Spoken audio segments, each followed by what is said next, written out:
Barusan gempa ya? Gempa ini dari mana ya asalnya? Teman-teman penasaran nggak? Kalau gitu, mari kita bahas bersama-sama yuk.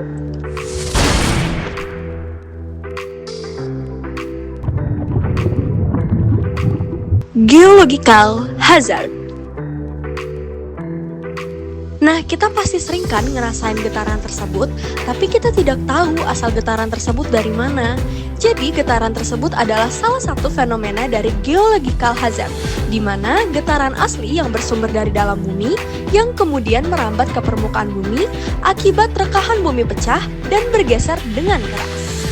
Nah, dampak yang disebabkan dari geological hazard adalah sebagai berikut. Gempa bumi. Gempa bumi terjadi ketika tegangan di kerak bumi menyebabkan regangan menumpuk hingga melebihi batas kekuatan batuan, memicu pergeseran mendadak pada sesar dan menghasilkan gelombang seismik. Gelombang seismik yang dihasilkan dari gangguan di kerak bumi dapat diukur oleh seismometer untuk menentukan lokasi, waktu, dan kekuatan gempa. Perambatan gelombang ini dipengaruhi oleh sifat elastis batuan, seperti kepadatan dan kekakuan, sesuai dengan teori elastisitas plastik. Klasifikasi gempa bumi. Gempa bumi dapat diklasifikasikan menjadi 3. 1. Gempa vulkanik akibat aktivitas gunung berapi. 2. Gempa reruntuhan yang disebabkan oleh runtuhan batuan atau tanah. 3. Gempa tektonik yang disebabkan oleh patahan lempeng. Parameter gempa bumi. 1. Waktu terjadi gempa bumi. Waktu terjadi gempa bumi menunjukkan waktu terlepasnya akumulasi energi dari sumber gempa bumi. 2. Epicenter merupakan titik di permukaan bumi yang merupakan refleksi tegak lurus dari kedalaman sumber gempa bumi atau hipocentrum. Posisi epicentrum dibuat dalam sistem koordinat bola bumi atau sistem koordinat geografis dan dinyatakan dalam derajat lintang dan bujur.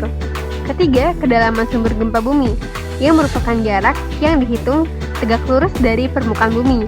Kedalaman gempa dibagi menjadi 3 zona, yaitu dangkal, menengah, dan dalam. 4. Ada magnitudo gempa. Merupakan kekuatan gempa bumi yang menggambarkan besarnya energi yang terlepas pada saat gempa bumi terjadi dan merupakan hasil pengamatan seismograf. Selanjutnya adalah macam-macam gempa bumi. Gempa besar Landers tahun 1992 di California memicu peningkatan aktivitas seismik di wilayah yang jauh dari episentrumnya. Sebuah fenomena yang kemudian ditemukan juga di lokasi lain seperti Lembah Meksiko dan Rabaul, Papua Nugini. Studi retrospektif ini mendorong analisis ilmiah lebih lanjut oleh para peneliti bahwa gempa besar sering memicu gempa susulan dalam radius 400 hingga 1000 km. Di sekitar epicentrum, gempa susulan disebabkan oleh perubahan medan tegangan statis. Tegangan kegagalan Coulomb menjadi alat penting dalam memprediksi gempa dengan menganalisis perubahan tegangan kegagalan dan membandingkannya dengan laju tegangan jangka panjang. Selanjutnya adalah gempa yang berhubungan dengan gunung berapi. Gempa bumi yang terjadi di daerah vulkanik seringkali berkaitan dengan aktivitas magma dan proses yang terjadi di dalam gunung berapi. Ketika magma bergerak di dalam saluran magma dan ruang magma, tekanan di dalam sistem vulkanik berubah, yang dapat menyebabkan deformasi batuan di sekitar magma dan menghasilkan medan regangan yang berbeda. Medan regangan ini dapat memicu gempa bumi, yang dikenal sebagai gempa vulkanik. Gempa bumi dengan siklon tropis.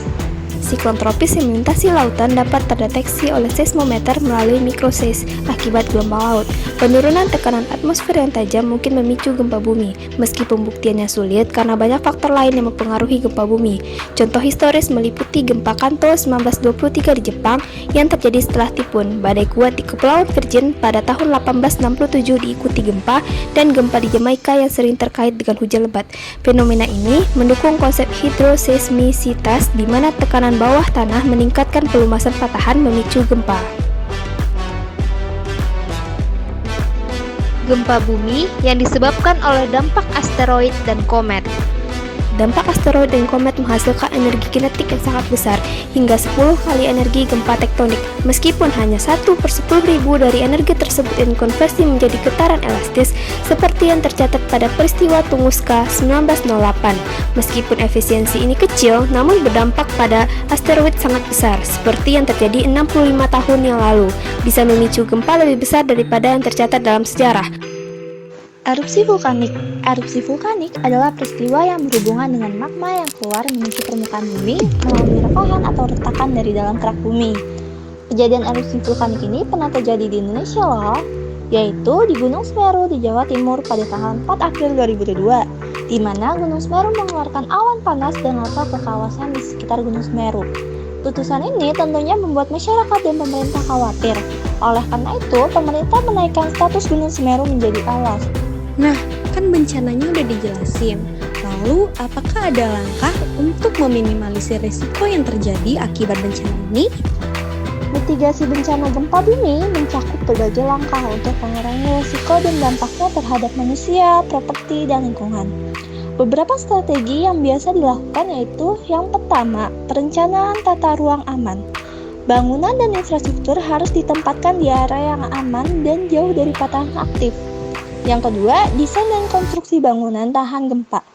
Menggunakan teknologi konstruksi tahan gempa seperti bahan yang fleksibel dan fondasi yang kuat guna mengurangi resiko kerusakan parah pada bangunan. Yang ketiga, asuransi bencana. Menyediakan asuransi untuk menanggung kerugian akibat gempa sebagai bagian dari pengelolaan resiko keuangan. Keempat, edukasi dan pelatihan. Masyarakat perlu diberi edukasi tentang tindakan sebelum, saat, dan setelah gempa, serta mengikuti simulasi evakuasi. Langkah-langkah utamanya meliputi tetap tenang, menjauh dari jendela dan tembok, tetap di dalam gedung, dan mencari tempat berlindung yang aman. Namun, kalau sudah kejadian bagaimana? Bagaimana dengan rumah, properti, ataupun kesehatan keluarga kita sendiri? Perlindungan dan asuransi. Ada 3 tipe perlindungan dan asuransi pada bencana geologi. 1. Asuransi bencana alam, yaitu melindungi properti dan bisnis dari kerusakan akibat gempa, letusan gunung, dan longsor. 2. Asuransi properti, yaitu menanggung kerugian pada bangunan dan isinya termasuk risiko bencana geologi jika tertera dalam polis. 3. Asuransi jiwa dan kesehatan, yaitu memberikan perlindungan bagi korban cedera atau ahli waris jika terjadi kematian. Selanjutnya, produk asuransi geologi. Di Indonesia, sudah banyak sekali produk asuransi terkait gempa bumi, yaitu ada dari Allianz, Sea Insure, Jasa Tania, Aca Insurance, PT Bintang Tbk, Astra, dan masih banyak lagi. Jangan lupa daftar ya, siapkan masa depan, hadapi risiko dengan tenang. Terima kasih. Baiklah, sekian yang dapat kami sampaikan terkait geological hazard. Semoga bermanfaat untuk kita semuanya. Sampai bertemu di video lainnya. Terima kasih.